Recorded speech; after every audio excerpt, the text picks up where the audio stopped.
Minami, el proyecto del milenio. Libro 1, Escúchame. Capítulo 2. Región de Kanto, Tokio, Japón. Febrero 24 de 1997. Era comienzos del 13º año de guerra, cuando el tren se detuvo en el andén número 6 de la estación de Tokio.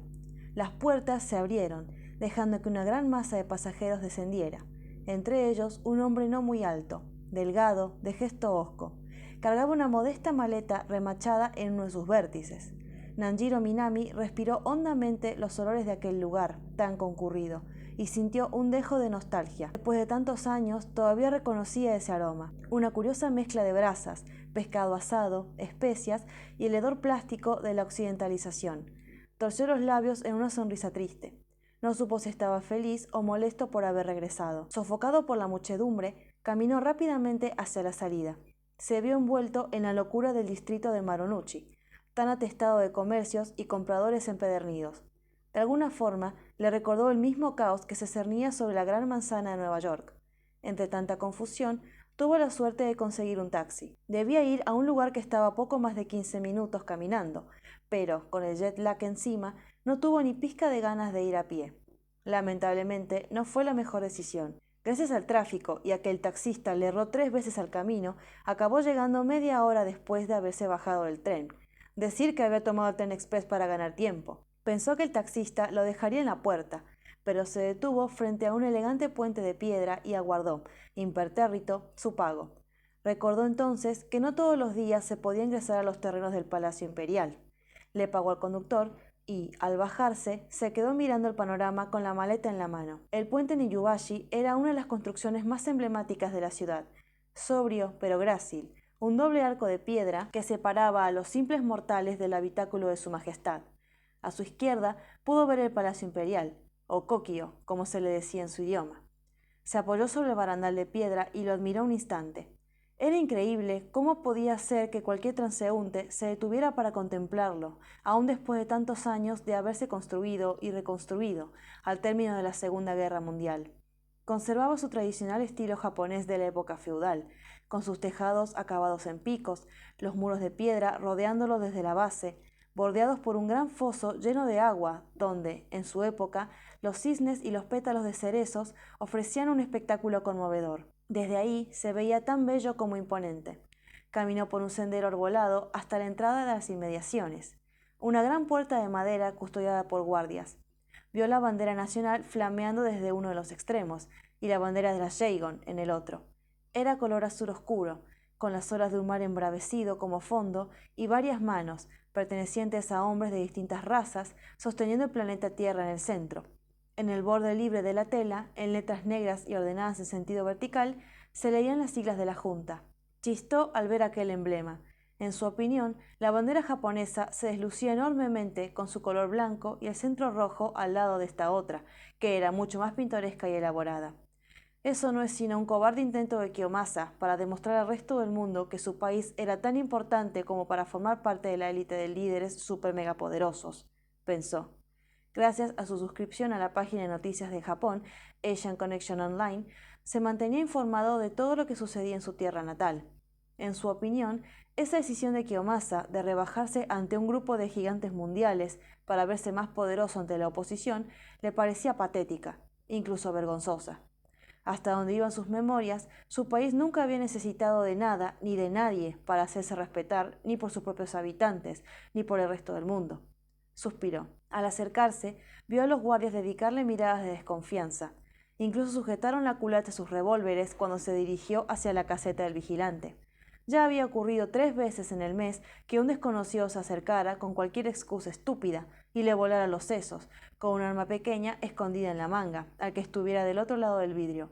No iban a permitirlo una 4ª vez. Nanjiro les devolvió la mirada antipática y sacó la credencial que llevaba bajo el chaleco, la misma que le habían dado al abordar el avión desde Estados Unidos.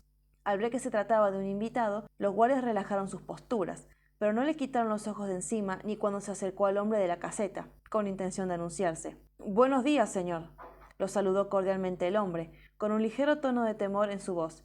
«Viene por el proyecto, me imagino». «Buenos días», carraspeó Nanjiro. «Sí, vengo precisamente por eso. ¿Número de legajo, por favor?»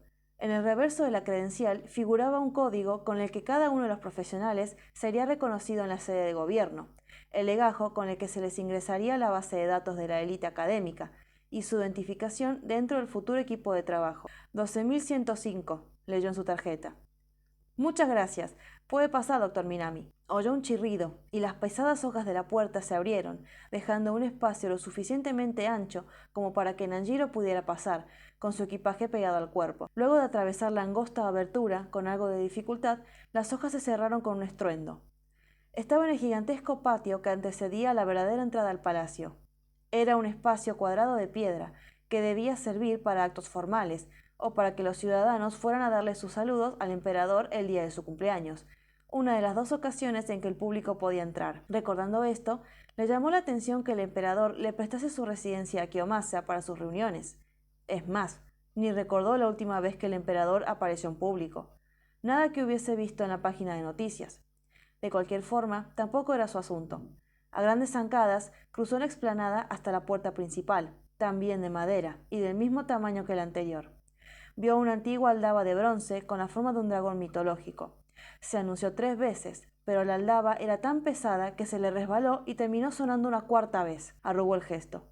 Eso no podía augurar nada bueno. Oyó un zumbido seguido de sonido de estática. Segundos después, una voz femenina le habló desde algún parlante que escapaba a su vista. ¿Doctor Minami? Sí, soy yo, respondió, alzando un poco la voz para que la mujer lo escuchara. No hubo respuesta, pero la puerta se abrió igual que la de la entrada. Una doncella vestida al estilo de mucama francesa, con cofia y todo, le hizo una reverencia y, con un ademán, lo invitó a pasar. Con una voz apenas audible, le pidió que la siguiera. Mientras caminaba, observó fugazmente el interior del edificio. Se encontraba en el vestíbulo, un cuarto espacioso e iluminado por una gran araña de bronce, que, en lugar de tener velas, ostentaba focos de luz disfrazados de diamantes y brillantes caireles de cristal colgando a lo largo de los brazos. El piso estaba cubierto con una elegante y acolchada alfombra color rojo carmín, que enmudecía sus pasos. Las paredes, pintadas de un dorado nacarado, le daban a la sala la apariencia de esas cajas de bombones navideños que solían regalarles a los empleados en América. Y, sobre la pintura, exquisitos diseños y dibujos tradicionales japoneses, tallados sobre el cemento. Nanjiro se dio cuenta de que se trataba de una cronología ilustrada de la historia del país. Desde el shogunato, forma de gobierno militar desde el siglo XII hasta fines del siglo XIX, la restauración Meiji desde 1866 hasta 1869, la Segunda Guerra Mundial hasta la actualidad. Gracias a sus entrenados ojos de doctor, pudo rápidamente observar y apreciar la obra. Alabó la claridad y finura con la que cada fracción o detalle había sido labrada con el cincel, desde las costuras y borlas de los ostentosos trajes imperiales hasta las escamas de los dragones mitológicos, las generosas proporciones de las geishas y consortes y las intimidantes armaduras de los samuráis. Echó una segunda mirada a lo que quedaba del recinto. Desde la entrada habían colgado cuadros de antiguos mandatarios, también ordenados cronológicamente. Desde luego no podía faltar la del gobernante de turno. Olvidándose por completo de la doncella, se dirigió precisamente hacia este último. Contempló el retrato del jefe de Estado. Nunca había visto una réplica del rostro de Kiyomasa tan de cerca, ni siquiera en las fotografías de la página de noticias a la que estaba suscripto. Hacía años que no lo veía.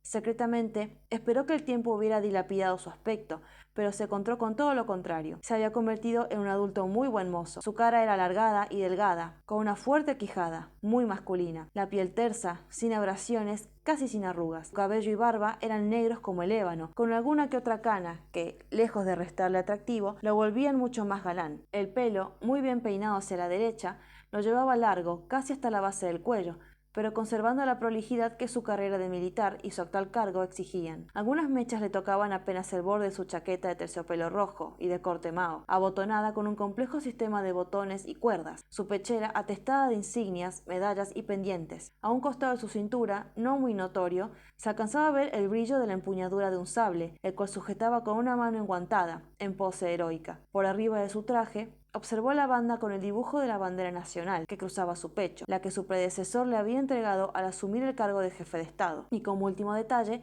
lucía una larga capa a medio poner de seda dorada.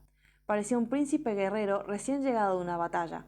Tuvo que felicitar al pintor. Era una imagen excelsa, impecable e imponente. No obstante, algo sombrío sobrenadaba entre tanta belleza, algo siniestro, No supo cómo explicarlo. Tal vez fuera el blanco de su rostro, que nada tenía que envidiarle al mármol, o sus ojos color verde avellana, que parecían devolverle la mirada, una mirada fría, distante, inquietante. Ansioso de desviar sus ojos de ella, notó un pequeño detalle al pie de la pintura, una placa de oro que rezaba Huni no Tosan. La frase estaba grabada en los kanas tradicionales japoneses. Si la lengua madre de Nanjiro no fallaba, significaba padre de la nación. No pudo evitar decir un irónico «sí, claro», al leerla. De sopetón, vio a la doncella que lo esperaba mansamente a su lado. Se inclinó a modo de disculpas por su distracción y siguieron camino. Espero que su proyecto sea algo más productivo que levantarse estandartes a sí mismo, pensó, mientras doblaban por un pasillo hacia la izquierda, tan soberbiamente decorado como el vestíbulo. En lugar de arañas, había candelabros dorados dispuestos a ambos lados y separados uno de otro con milimétrica precisión, tanto que Nanjiro sintió que recorrió un pasillo infinito. No ha cambiado desde nuestras épocas de escuela, siguió reflexionando. Una vez más, el grosor de la alfombra ahogaba el sonido de sus pasos, y el área se sumió en un silencio mortificante. Desde siempre ha querido que la gente lo ovacione, aun cuando nunca hizo nada importante, solo por ser el hijo de un excombatiente de la Segunda Guerra Mundial, el sobrino de un miembro del Parlamento y uno de los jóvenes más codiciados por las chicas en la escuela. ¿Y ahora debo considerarlo como el símbolo de mi país? Le vinieron a la mente escenas de su pasado, cuando él, desde su lugar en la biblioteca o en el patio, observaba a Kiyomasa y a su acostumbrado séquito de matones haciendo alarde de lo que su tío le había traído de su última gira internacional, revoleando su largo cabello negro y coqueteándole a las estudiantes más jóvenes, quienes caían rendidas a sus pies, riendo como tontas. Todo lo que él no era, ni sería jamás. El desprecio de su modo de ser y una más que razonable cuota de envidia lo hicieron conservar la distancia de aquel fanfarrón. Jamás durante toda la secundaria cruzaron palabra, hasta aquella tarde. Se acercaba el fin de año, y todo el mundo estaba loco con los exámenes finales y trabajos de último momento. Nanjiro sabía que, para la penúltima semana de clases, alumnos de otros cursos y hasta amigos de compañeros de otros colegios irían a pedirle ayuda para poder mejorar sus calificaciones. En años anteriores, perdió la cuenta de cuántos habían sido. Aunque severo y estricto respecto a la responsabilidad y los deberes, había tenido la generosidad de darle una mano a quienes, según su punto de vista, merecían la ayuda. Visualizó con claridad su salón de clases, el de primer año de secundaria alta. Estaba haciendo el informe del día, cuando apareció en la puerta, apuntalado sobre un lado del marco como los modelos de ropa interior. Como siempre, llevaba el saco del uniforme desabrochado y la camisa fuera de los pantalones. Se había dejado crecer una pequeña barba en el mentón para acentuar su imagen de don Juan rebelde. Lo miraba con expresión resuelta y superada, la misma con la que miraba a todo el mundo. Nanjiro lo miró rápidamente por sobre sus gafas y siguió garabateando en la hoja que tenía sobre el escritorio, preguntándose qué diablos querría de él. ¿Qué hubo, Nanjiro-kun?, lo saludó el otro. ¿Pareces tan entretenido? Él, sin levantar la vista, le respondió con voz calma y desinteresada. ¿Y tú tan relajado, Kiyo-senpai? ¿Aún sigues correteando tras esas niñitas de segundo? Pudo ver por el rabillo del ojo que su comentario lo había irritado. No es que te incumba, pero ya no voy tras chiquillas de secundaria. Estoy saliendo con una chica más grande. ¿Una graduada? ¡Enhorabuena! Encontraste a alguien que se haga cargo de ti. Sushira borró la sonrisa engreída de su cara, al tiempo que el chico tomaba sus cosas para irse. Me alegro mucho por ti. Ojalá pueda enseñarte alguna que otra lección de vida. Si me disculpas, me voy a casa. ¡Alto! Lo detuvo, harto de rodeos. No vine aquí por el gusto de verte. Vine a hacer negocios contigo. ¿Negocios? Mejor dejémonos de preámbulos. Lo cortó el otro, acercándose a su mesa, atravesándolo con sus ojos verdosos. Sé muy bien que sabes lo que pasó en el gimnasio el otro día. No sé de qué hablas. Claro que lo sabes. ¿Piensas que no te vi? Sé muy bien que estabas ahí y lo viste todo. Nanjiro aferró con fuerza la manija de su bolso. Supuso que acabaría por enterarse, pero no pensó que fuera tan pronto. Aquel miércoles, como todos los días, se había quedado después de clases haciendo los informes diarios, acomodando los pupitres y barriendo el aula. Recordó entonces que le tocaba hacer el inventario de balones, por lo que se dirigió al depósito del gimnasio, contándolos uno por uno y separando los averiados de los que no. Fue entonces cuando oyó la puerta abrirse y gente entrando de forma estrepitosa. Con curiosidad, se asomó por la puerta entreabierta y descubrió una escena espeluznante. Sushiro y sus amigotes reían y silbaban a una jovencita a la que tenían rodeada, pasándose una mochila entre ellos. Ella, asustada y al borde de las lágrimas, trataba a duras penas de tomar su mochila y escapar, pero ellos se cerraban en una barrera inexpugnable. Lentamente se acercaban a ella, como fieras hambrientas. Le acariciaban el cabello, los brazos y le tironeaban de la falda. Ella se zarandeaba y apartaba sus manos sin éxito. Sushira se separó del grupo y se acercó a ella, con la lujuria brillándole en los ojos. La tomó de la nuca y la besó a la fuerza, mientras ella chillaba y luchaba por liberarse. En un momento la vio hacer un brusco movimiento y Kiyomasa se apartó de un salto. Nanjiro supuso que lo había mordido, ya que lo vio llevarse una mano a la boca. Con un bufido atemorizante, el muchacho le dio una bofetada que la arrojó al suelo. Al segundo siguiente, la pobre desgraciada desapareció bajo el montón de adolescentes que se abalanzaron sobre ella. Nanjiro se rebujó en el fondo del cuarto, aterrado y sin saber qué actitud tomar. ¿Qué podía hacer, atrapado como estaba en ese cuchitril? ¿Por qué diablos tuvo que terminar ahí y contemplar esa bestialidad? Debía detenerlos, pero eran 10 contra 1. Lo matarían. La prudencia le aconsejó esperar a que la tormenta acabara antes de hacer algo. Tuvo que soportar, muerto de impotencia, los desgarradores aullidos de la muchacha, siendo ultrajada por una decena de truhanes. Después de lo que parecieron siglos de tortura, oyó que el coro de voces y risas masculinas se alejaba, y que la puerta del gimnasio se cerraba de un azote. Tan pronto el silencio regresó, salió de su escondite. La pobre chica estaba en el suelo, hecha un ovillo, con las ropas desparramadas y varios dólares americanos regados encima y a su alrededor. Hasta le pareció ver algunos rastros de sangre. Mudo del horror, la ayudó a levantarse y la llevó a un hospital cercano, prometiéndole que esos malvados tendrían su merecido. No la había vuelto a ver desde entonces. Sí, los vi, afirmó, encolerizado.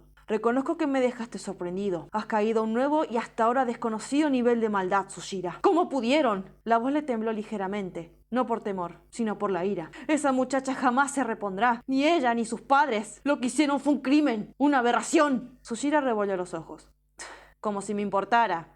Debería alegrarse de que tuve el privilegio de tenerme dentro de ella. No solo a mí, sino a cada uno de mis amigos. Y sabes lo selectivos que somos. A fin de cuentas, tuvo lo que quiso. Una fiesta loca con la pandilla de Tsushira-kun. Si no pudo soportarlo, no es mi problema. Suspiró con fingida pena. Y eso que le pagué unos buenos verdes después de la fiesta. Es sorprendente cómo la gente puede ser tan ingrata. Ya lo creo, terció Nanjiro, conteniendo las ganas de darle un puñetazo allí mismo. Y supongo que tienen la misma consideración con el resto de tus amigas, ¿no es así? Se hace lo que se puede. Y hablando de poder, te diré algo que yo puedo hacer. Volverte mi socio. Nanjiro lo miró con ojos desorbitados. ¿Tu socio?, inquirió, incrédulo. Por supuesto, afirmó el joven. No me vendría mal tener a alguien como tú en mi grupo. ¿Alguien como yo?, repitió Nanjiro, sintiéndose estúpido por repetir todo lo que le decía. Se miró un momento. A diferencia del uniforme de Kyo, que, aunque desarreglado, parecía fino y hecho con las telas más caras que se podían pagar, el suyo era de segunda mano, con los puños del saco y los pantalones cortos,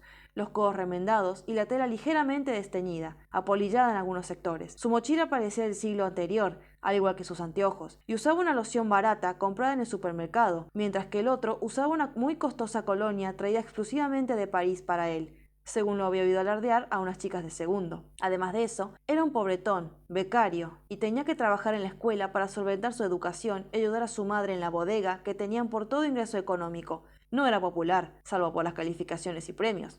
No hacía deporte, excepto ir y venir en bicicleta, y no era del tipo atractivo para la población femenina del colegio. ¿Por qué querría tener en su círculo a un don nadie como él? ¿Y por qué querrías tenerme a tu lado? ¿De qué te serviría? Hasta donde sé, no encajo con tu perfil. Sí, es cierto.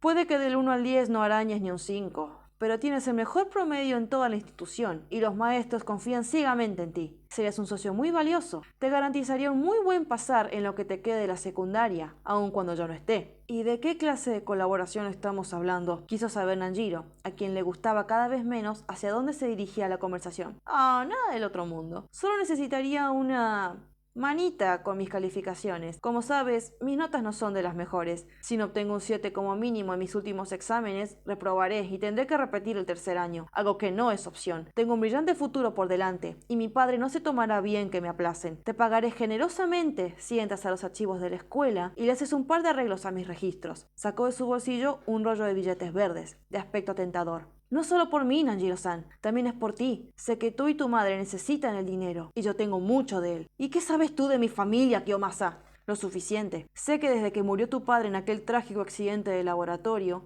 tú y tu madre han tenido que apañárselas para llegar a fin de mes. Estás becado en esta escuela, y te la pasas fregando los pisos y haciendo trabajo administrativo como pasante. Tienes que hacer de dependiente casi a diario en la tiendita que tú y tu mamá tienen en casa. Más ahora que se ha enfermado. Oh, sí, también sé de eso. No sales a divertirte, no bebes, no vas al cine, no tienes citas. Se te está yendo la vida, todo en nombre del deber, y me da muchísima lástima que un potencial como el tuyo se desperdicie. Piénsalo. Ambos saldríamos ganando. Yo me iré de esta posilga y tú podrás tomar tu merecido descanso. Te ayudaré si tú me ayudas a mí también. ¿Qué me dices? ¿Socios? Nanjiro mantuvo la vista clavada en sus zapatos viejos. La mezcla de desconcierto, vergüenza y enojo hervían en su interior. Lo que le proponía era deshonesto, fraudulento, sin mencionar que ilegal. Sin importar sus calificaciones y legajo impoluto, lo expulsarían si llegaban a atraparlo. Y bien supo que Kiyomasa no movería un dedo para ayudarlo en cuanto tuviera sus notas arregladas. Miró fugazmente el dinero en su mano. No se equivocaba respecto de que necesitaba ayuda económica, y con ese fajo podría pagar las cuentas del mes sin sobresaltos, comprarse ropa nueva, zapatos nuevos, incluso una nueva bicicleta y algún regalo bonito para su madre. Lamentablemente, ninguna coima suculenta podría jamás con sus principios. No necesito de tu caridad, le respondió fríamente. Búscate otro idiota que te haga de sirviente. No cuentes conmigo. Kyo le lanzó una risita despectiva. ¿En serio eres tan orgulloso como para perderte una oportunidad así? ¿Sabes cuántos matarían por estar en tu lugar? No muchos tienen la suerte de trabajar para mí. Te ofrezco mi amistad, Nanjiro-kun. Algo que no hago con cualquiera. Solo quiero una prueba de fidelidad de tu parte. Conmigo todo te sería más fácil. Mereces llegar alto, tal vez. Pero si he de llegar alto, será por mis propios medios. No necesito ni dinero, ni favores, ni nada que provenga de otros, mucho menos de alguien como tú. ¿Crees que no sé cuál es tu jueguito, Tsushira? Te aprovechas de personas necesitadas para utilizarlas a tu favor. Todos esos estúpidos que te siguen y te imitan, esos que llamas tus amigos, si tuvieran otra cosa que hacer con sus vidas, otras oportunidades, ¿crees que seguirían haciéndote caso? No, ninguno permanecerá a tu lado por más de un minuto, pero les lavas tanto el cerebro y los sobornas tanto con tu dinero que piensas que con un par de billetes y palabras bonitas puedes conseguir todo lo que quieras. Eso no funcionará conmigo. Además, sé cuál es tu verdadera intención. No son tus notas lo que te preocupa. Temes que yo vaya a delatarte por lo que tú y tus amigos le hicieron a esa chica. Sus padres están desesperados, buscando culpables.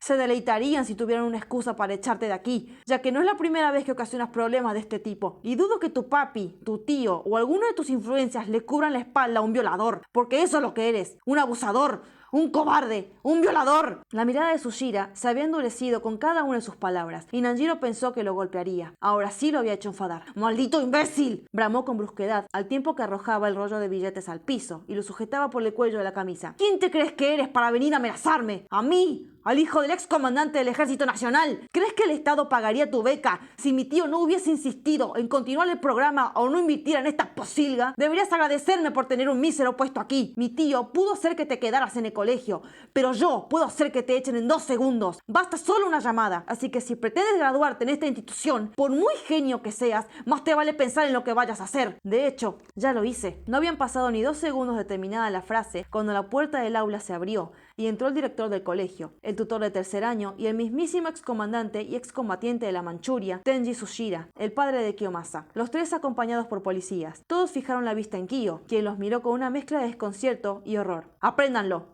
ordenó el director. Los oficiales se abalanzaron sobre el muchacho, lo redujeron y lo esposaron, haciendo caso omiso a sus palabras de indignación y a sus amenazas. Todo ante la mirada decepcionada pero inmutable del señor Tsushira. Señor Tsushira Kiyomasa queda arrestado por daños y perjuicios y vejación de una menor, perpetrados en las instalaciones de esta honorable institución, robo de exámenes, soborno, acoso escolar a varios de sus compañeros y posesión de sustancias ilegales. Tiene derecho a un abogado y a guardar silencio. Todo lo que diga podrá ser usado en su contra en un juzgado, recitó uno de los oficiales de manera formal. ¡No pueden arrestarme! ¡Malditos incompetentes! ¿Acaso saben quién soy? Por supuesto que lo sabemos, contestó con severidad el otro uniformado. Un niño malcriado, deshonesto y buscapleitos. Ya nos han informado de acciones suyas que no son propias de su clase. Coimas, chantajes, sustancias ilegales y actos indecentes. Tendrá mucho que explicar en la jefatura. Y ni tu padre ni tu tío van a ayudarte. Y desde luego que podemos arrestarte. Cumpliste 18 años hace un mes, así que serás procesado como un adulto. El joven luchó por librarse de sus captores, pero estos lo arrastraron como una res hasta la puerta. Intentó acudir a su padre, pero este se limitó a mirar hacia un costado, haciendo oídos sordos a sus réplicas. Nanjiro se acomodó el uniforme, observando aquello con resolución. Antes de que lo perdiera de vista, Kiyomasa le echó una mirada cargada del más intenso odio y rencor. Su atractivo rostro estaba desencajado, dejando entrever el monstruo que era. «¡Te arrepentirás de esto, Minami!», le gritó. «Me vengaré, juro que me vengaré. Esto no ha terminado. Te arrepentirás de haberte metido conmigo». Y siguió chillando y lanzando pataletas hasta que su voz se volvió un mero eco, resonando por los corredores. Fue la última vez que lo vio. Poco después se enteró de que lo habían expulsado, además de la demanda millonaria que le habían hecho los padres de su víctima, y los espectaculares malabares que tuvieron que hacer sus padres para que lo liberaran de la cárcel, incluyendo una abultadísima suma de dinero como fianza. Le pareció oír que acabó sus estudios por correspondencia, Tsushira y que le enviaron su título por el mismo medio, pero jamás volvió a ver a Kiyomasa Tsushira en la escuela. La acalorada discusión entre ambos fue tema de conversación durante los últimos días de clases y parte del verano. Nunca nadie había tenido el valor de enfrentarse a semejante bravucón. Tanto en los pasillos de la escuela como en las calles se encontraba con compañeros y estudiantes de otros cursos que lo atosigaban a preguntas sobre qué le había dicho, cómo se había sentido, si no había tenido miedo al contactarle así, etc. Por fortuna, la euforia no duró demasiado y todo volvió a la normalidad a comienzos del nuevo ciclo lectivo. Hubo otros, no obstante,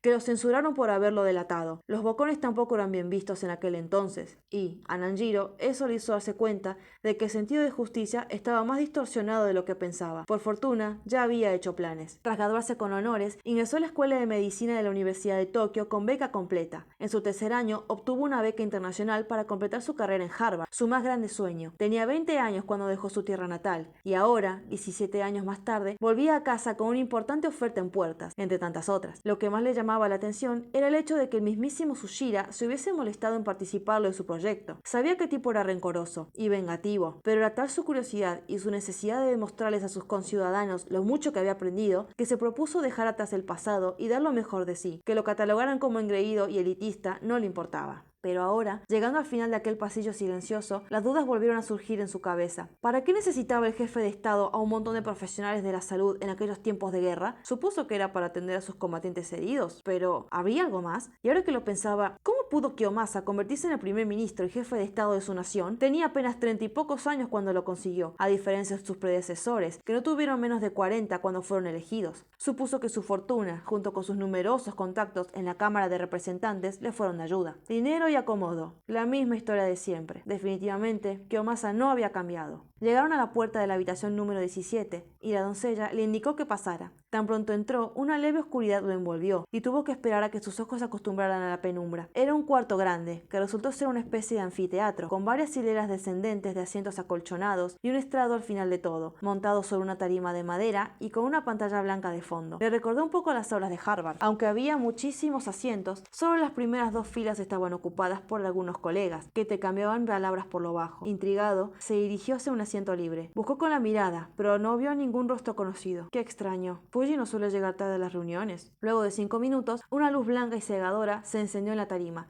De la nada, había aparecido un hombre.